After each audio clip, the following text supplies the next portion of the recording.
বন্ধুরা, একদিকে বাংলাদেশের এক অংশ বন্যার পানিতে ভাসছে, আর একদিকে আনসার বাহিনীর আন্দোলন চলছে।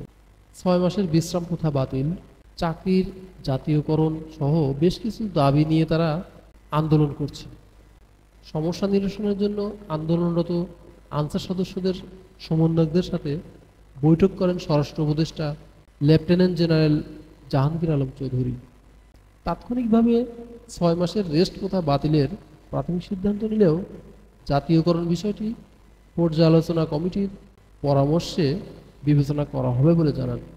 এতে সমন্বয়করা মেনে নিলেও আন্দোলনকারীর এক অংশ আন্দোলন চালিয়ে যাওয়ার ঘোষণা দেয় এবং সচিবালয়ে ঘেরাও কর্মসূচি বহাল রাখে।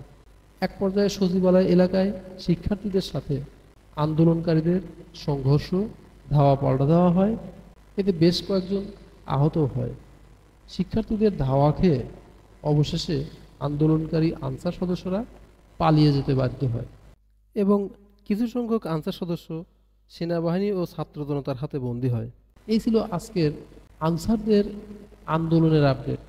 ভিডিওটি ভালো লাগলে একটি লাইক দিতে ভুলবেন না, আর চ্যানেলটি সাবস্ক্রাইব করে না থাকলে এখনই সাবস্ক্রাইব করে দিন, যাতে পরবর্তী ভিডিওগুলো সহজেই দেখতে পারেন। ধন্যবাদ সবাইকে।